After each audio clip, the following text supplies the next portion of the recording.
The first thing he felt was the burning heat on his skin. The sun above was cruel, shining down like a spotlight in the middle of nowhere. Waves crashed gently on the shore behind him, but there was no comfort in the sound. His clothes were soaked, torn and clinging to his body. His lips were dry. His throat was sore.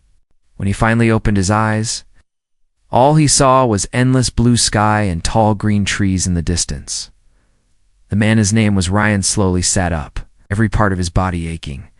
There was no ship, no wreckage, no other survivor. Only sand, wind, water, and silence. He looked around. A deserted island. No signs of people, no radio tower, not even a shadow in the sky. He reached into his torn jacket and pulled out a soaked communicator. He pressed the power button. Nothing happened. Dead. He opened the back, tried drying it with his shirt, pressed it again. Still dead. Of course, he whispered, shaking his head. Ryan stood on unsteady feet and stumbled toward the tree line. If there was no help, he needed food, water, and shelter. The sun was already moving higher. Time was short. He found a small stream after half an hour of walking. He dropped to his knees and drank with shaky hands, letting the cool water wash over his face. For the first time, his heartbeat calmed a little. That night, he made a weak shelter out of palm leaves and broken branches. It wasn't much, but it kept the wind off his back. He had no fire, no food, and no clue where he was, but he was alive. The stars above looked strange. Familiar shapes were missing, and a few had odd colors: blue, red, pulsing in slow rhythms. He didn't recognize any of them. "This isn't Earth," he muttered. The realization was sharp, cold, and terrifying. The last thing he remembered was a loud alarm on his cargo ship, a blinding white flash, then blackness. Now he was here, wherever here was. Days passed. Ryan survived by finding fruit and insects. He made a stronger shelter near the stream. He marked the days with a sharp rock on a tree trunk. 1, 2, 3, 4. Still no sign of rescue, no passing ships, no sound except birds and wind. But something began to change. On the 5th morning, he found something strange near his shelter bowl, a real bowl, carved from dark wood, smooth and deep. Inside were fresh berries, carefully washed and placed like an offering. Ryan stared at it. He hadn't made this. He hadn't seen anyone, but someone or something was watching him. He picked up the bowl slowly, looked around the trees, but saw nothing. Still, the feeling didn't leave him. Eyes were out there, quiet, hidden, careful. The next morning, it happened again. Different fruit this time, carefully peeled and arranged. A leaf placed like a napkin. Whoever it was, they weren't trying to scare him. They were helping him survive. Feeding him, he began to talk out loud. "Thank you, whoever you are," he said one evening, holding up the empty bowl. "I don't know what you want, but I'm grateful." That night, he left some of his own fruit in the bowl, hoping to show thanks, but it was gone by morning. Still, no one came close. One night, Ryan had an idea. Built a soft trap knot to harm, just to alert him. Simple rope across the clearing, tied to a bunch of metal scraps he found in the jungle. If someone walked into it, it would make noise. Then he waited. Hours passed. The fire crackled. Insects chirped. Nothing moved, then dash clang. The sound of metal falling echoed through the trees. He jumped to his feet, grabbed his torch, and ran toward the sound. Nothing. Only silence. The trap was tripped. But no one was there. Yet something caught his eye: a footprint. Not a shoe print. Not human. It was small, three-toed, and glowed faintly in the dark. He reached out, touched it. It shimmered for a second, then faded. The hairs on his neck stood up. Someone was here, not just someone. Something else. He didn't sleep that night. The next day, he explored deeper into the jungle. He found strange carvings on a tree symbols that looked like spirals and stars. They weren't natural. They weren't from any human language he knew. That evening, as he returned to his camp, he froze. There, across the stream, half hidden, behind tall grass, was a figure. Tall, slender skin, glowing softly like moonlight. Hair flowing like liquid silver. eyes large and bright, locked on his she. She was not human, and she was the most beautiful being he had ever seen. The moment he blinked, she was gone, vanished into the trees like smoke. Ryan stood there, heart pounding, not knowing if he had imagined. Her bot in his hand, he still held the bowl, and this time there was something inside it, a folded leaf. Inside it was a carved symbol, the same one he had seen on the tree. Someone had just made contact, and everything was about to change. Every morning, Ryan woke up wondering if it had all been a dream. The glowing eyes, the silver-haired girl, the leaf with strange writing. But each time, he found something waiting for him. The bowl was never empty. Fresh fruits, soft roots even, clean water from somewhere deeper in the forest, all placed carefully, almost gently, like someone truly cared whether he lived or died. But he hadn't seen her again, not clearly, just glimpses, shadows moving through trees, a soft rustle when no wind blew, glow behind the leaves when night fell. She was watching him. He could feel it every hour of every day. At first, it made him uneasy. Then slowly, it began to comfort him. He wasn't alone, not anymore, so he started talking to her, not face to face, but out loud, to the air, to the trees, to the glowing eyes that he knew were out there. "I'm not here to hurt you," he said one night, sitting by the fire. "You don't have to hide. I just want to thank you." He left little gifts in return. Shells he found near the shore, carved flower made from wood, even a necklace made of colorful seeds. Some gifts vanished, some were left untouched. But one morning, something changed. He woke up and found not just the usual food in the bowl, but something else. It was a piece of soft cloth, neatly folded, made from strange material he had never seen. Smooth, light, with tiny patterns that glowed when touched. A message, not in words, but in effort, in care. Ryan held the cloth in his hands and whispered, "You're getting closer, aren't you?" He looked up toward the trees. Nothing moved. But then he saw it just for a second. A pale shape standing behind a tree. Not running away, just watching that day. Ryan decided to leave his camp and explore further. He followed the areas where the plants had been slightly pushed aside. The signs were faint, but they were there. She had passed through here. Many times he saw more symbols on trees, a spiral with 2 dots inside it, a curved line with arrows. Every one carved deep and sharp, like messages, maybe warnings. He didn't understand what they meant, but he wanted to. He returned that night with something new, a stick, flat and wide, and charcoal from his fire. He sat down and began to draw. He copied her symbols, next to each one. He added a simple picture: sun, water, shelter, fruit. Then he waited. He didn't sleep. In the middle of the night, heard it. A whisper, not a word, but a soft sound like wind passing through lips. He looked up and froze. Across the fire, no more than 10 steps away, stood the girl. She wasn't running. She wasn't hiding. She stood tall, calm, glowing faintly in the darkness. Her silver hair moved with the breeze. Her eyes, large, glowing blue, watched him without fear. Ryan slowly raised his hands, showing they were empty. "It's okay," he said softly. "You don't have to be afraid." She tilted her head, studying him like he was some strange creature. Then, without a word, she stepped forward and picked up the stick he had drawn on. She looked at the symbols. Then slowly, she knelt down and drew something beside them. A new symbol. It looked like an eye with a tear inside it. Ryan stared at it. Was she sad? Did it mean pain? What? He reached for the stick, but she placed her hand gently over his. Her fingers were cool and smooth. Her skin shimmered like moonlight. His breath caught. Then, just as gently, she stood up and stepped back into the trees. This time, she didn't run. She walked slow, graceful, like she wanted him to follow. And he did, but not too fast, not too close. She led him deeper into the forest, where the trees grew taller and stranger. The air smelled sweet, like honey and spice. Now the colors shifted slightly: green leaves with purple veins, flowers that seemed to glow in the dark. Then she stopped. She pointed to the ground. Ryan looked. Not hers. Bigger, heavier, clawed. Fresh. She looked at him, eyes wide. Then pointed back toward his camp. She was warning him. Something else was here, and it wasn't leaving gifts. He wanted to ask questions, but she was already gonna vanished. Into the trees like smoke on wind.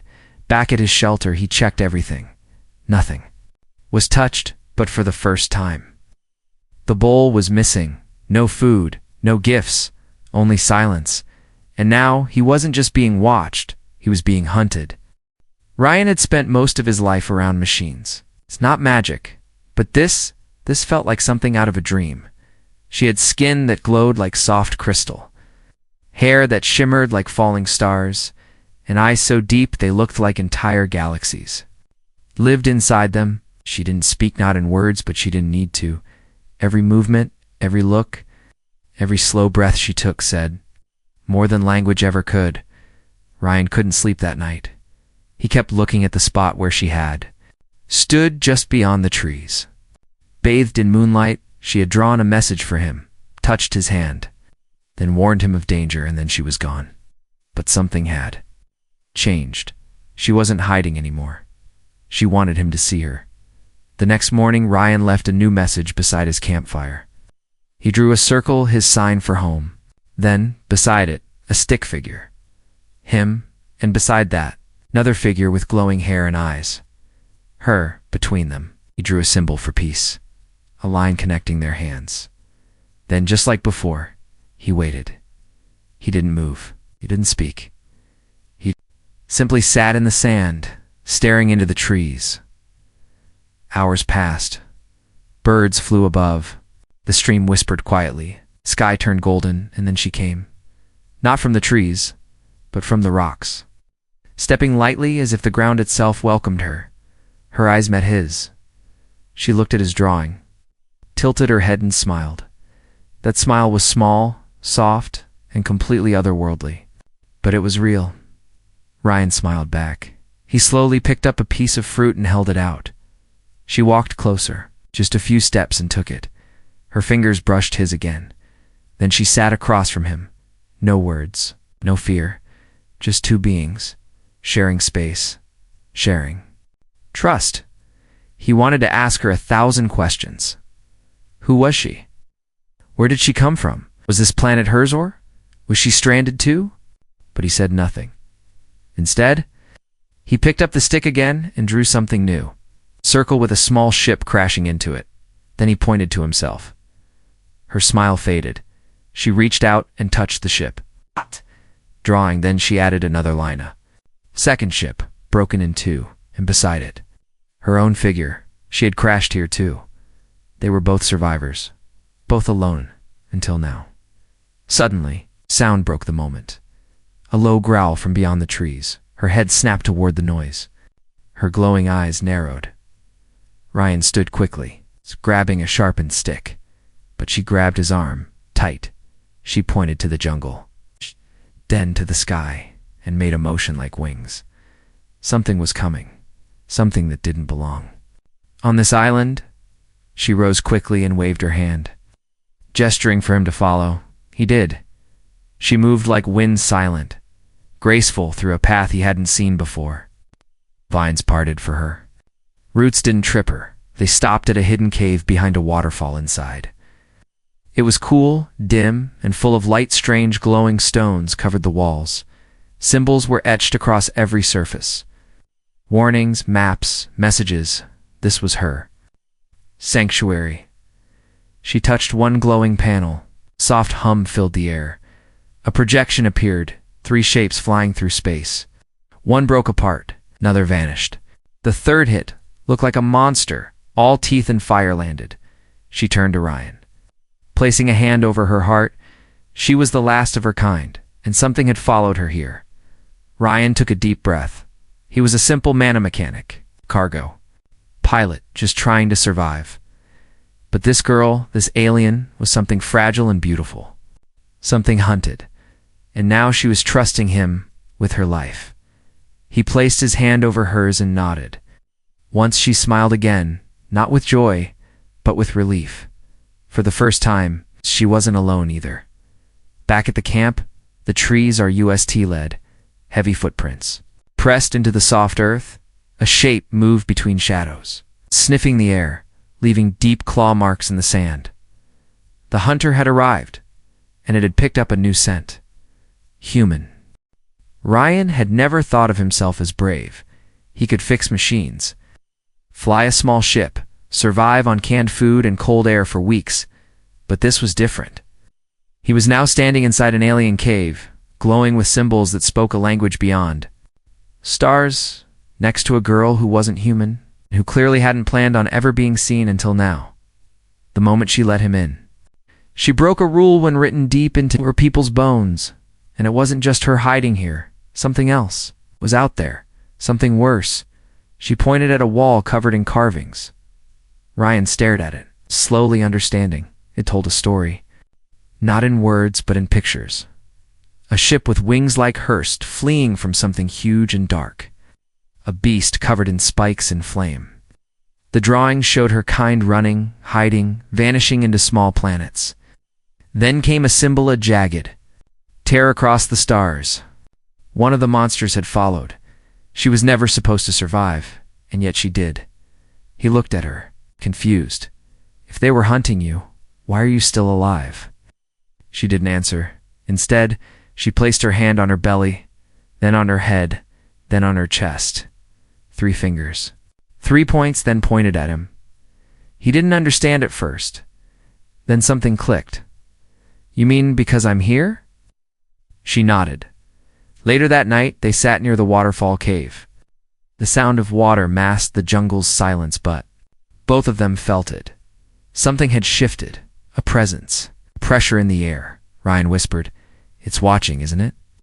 She didn't reply, but her body stiffened. She had heard it too. The leaves didn't move.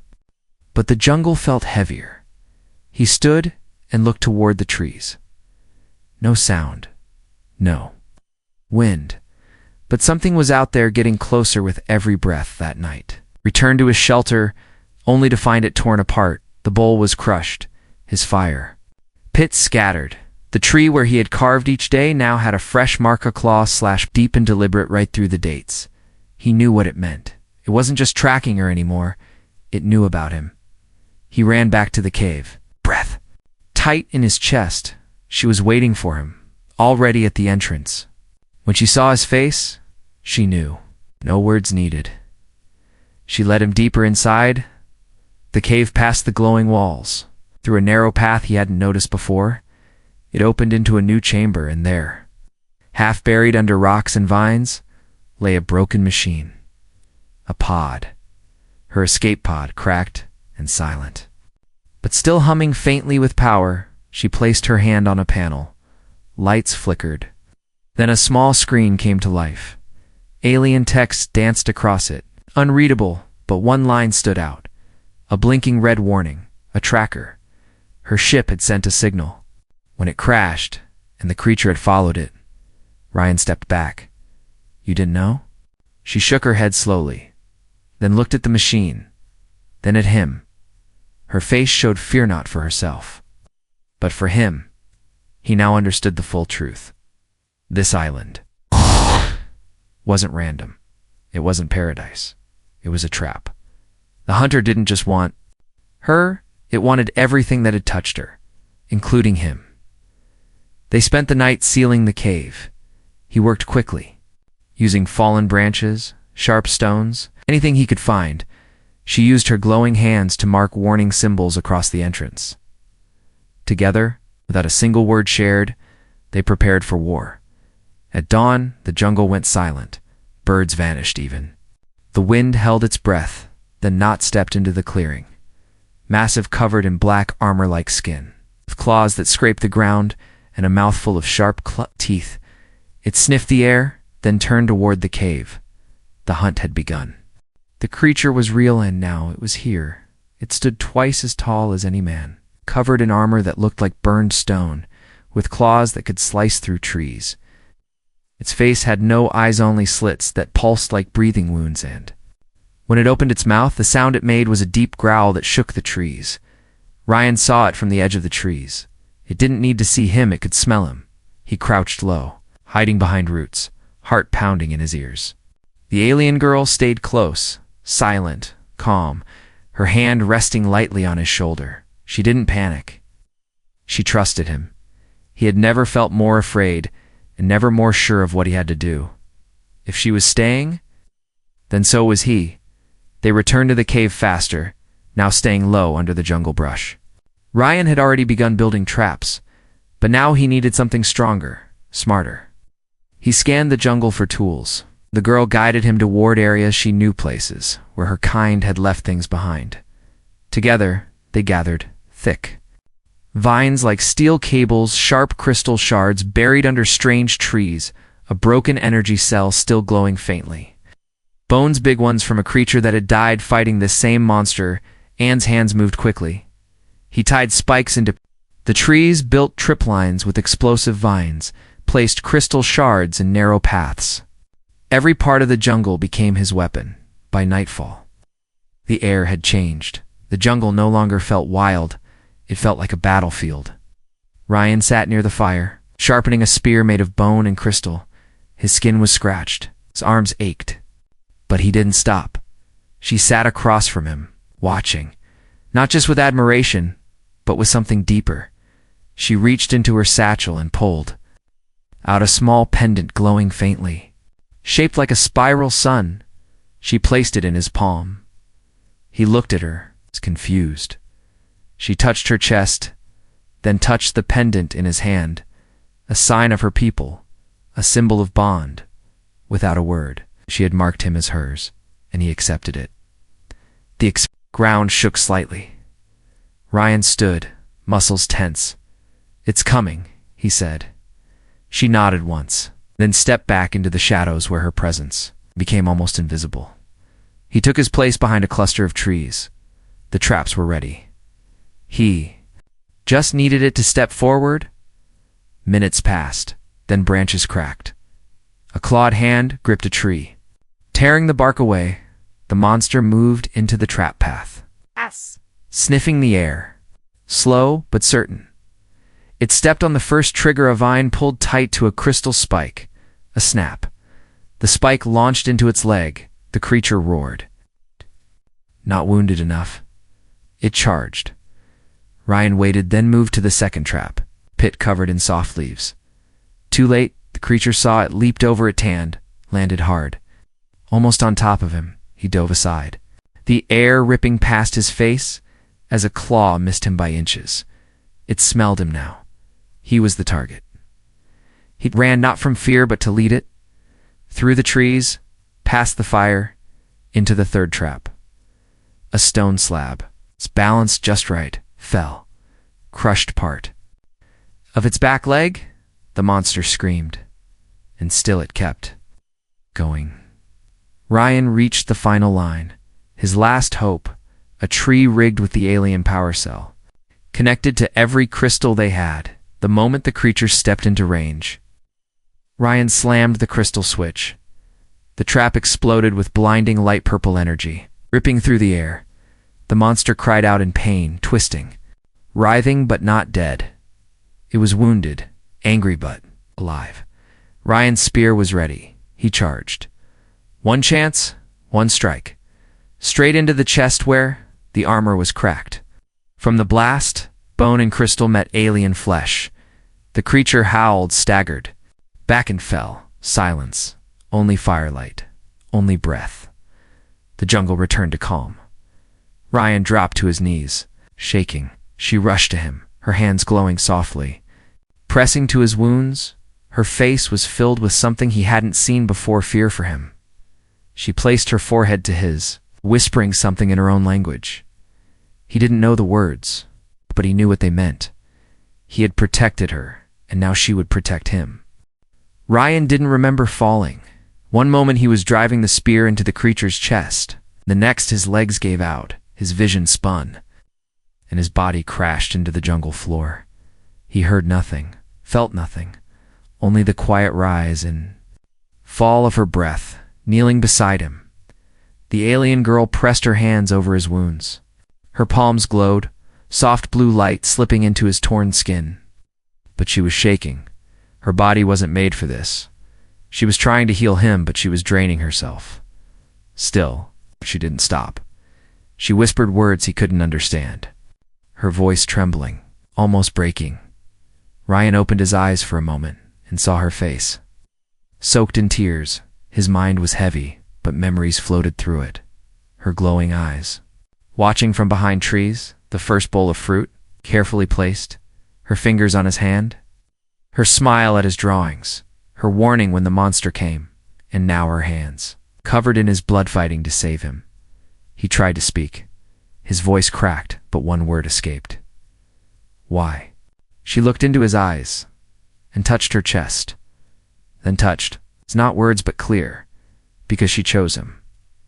Hours passed, the sky turned gold, then dark again. He slept, drifted between dreams and pain, until a sound woke him. A hum, soft. But rising, he opened his eyes, her cavlet brighter than ever. Every stone glowed the symbols live with color, and in the center she stood, arms raised, head bowed, chanting something from deep within her soul, the pendant she gave him now. Around his neck was pulsing like a heartbeat. Then came the light, a beam from the sky, cutting through the trees like a blade. Wind roared. Leaves flew, a ship sleek, silver, shaped like a tear descended above the waterfall. She turned to Ryan, eyes wide, not with joy, but panic. She ran to him, pulled him up, wrapped him in her arms. They were here, but they didn't know him. They might take her away. Figures stepped out from the ship, tall, like her. Their armor shimmered. Their faces were masked. One held a weapon. They saw Ryan. Ann raised it. She stepped in front of him, arms wide, shouting in her language. They paused, confused. One scanned him.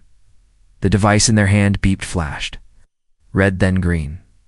They looked at each other, then slowly lowered their weapons. She took Ryan's hand, pulled him forward, placed it into the hand of her leader. Then she bowed, not just with respect, but with defiance. This human was not a threat. He was hers. The leader looked at Ryan, then nodded once, without speaking. They stepped aside, allowing both of them onto the ship. The hatch opened. Warm air flowed out, filled with strange smells and soft lights. Ryan took one step inside, then looked back. The jungle, the traps, the cave, his footprints in the dirt, all of it left. Behind, he turned to her. She was still holding his hand, smiling, and for the first time since he crashed, felt something he hadn't felt in days. Safe. The ship rose slowly, leaving the jungle behind. Inside, everything was quiet. The walls were smooth, glowing faintly with soft silver light. Strange symbols moved like living ink across the floor. The air was warm, rich with scents. Ryan couldn't name, but none of that mattered to him. His eyes were only on her. She sat beside him, still holding his hand, not as a guide, not out of duty, but as something more, as someone who had chosen to stay by his side. Across from them, her people watched. Silently, some looked curious, some confused, a few uncertain, but no one spoke. Their leader stepped forward against all, graceful eyes hidden behind a veil of light. He held up a small orb. When it floated in front of Ryan, it blinked once, scanning. Then words appeared, written in his own language. This one is not of our world, but he has proven strength and heart. Does he accept bond? Ryan looked at her. She nodded once, her eyes filled with hope and fear. He looked at the orb and whispered, yes. The ship shifted course. They weren't going back to her home, not yet. They were heading to the nearest outpost, a place where bond rituals could be completed, where records would be changed, where a human's name could be written beside a star-born daughter. He wasn't just being welcomed, he was being claimed that night. Under a sky he didn't recognize, Ryan stood on a platform of crystal, surrounded by alien lights. She stood across from him, her body glowing brighter than ever, like a being made of moonlight and fire. Between them, a stream of floating symbols danced in the air. She spoke her name first. It echoed softly, like wind through water. Then the symbols floated toward him. He spoke his name. They spun, together merged, became one, and when they touched his chest, he felt it Not just warmth, not just peace, but purpose. Later. She led him to a quiet room, soft walls, lights like stars on the ceiling. She placed a small flower in his hand, a glowing blossom shaped like a heart. Then she rested her forehead against his. No words, only feeling, only connection. In that moment, Ryan understood everything. This was not the end of his journey. It was the beginning, far away. The jungle grew quiet again. The hunter was gone. The traps were empty. And in the dirt near the stream, 2 sets of footprints slowly faded away, leaving only the whisper of a story behind. A story of a man who was lost and a girl who was never meant to be found. Together, they changed each other's fate, and together they now walked among the stars.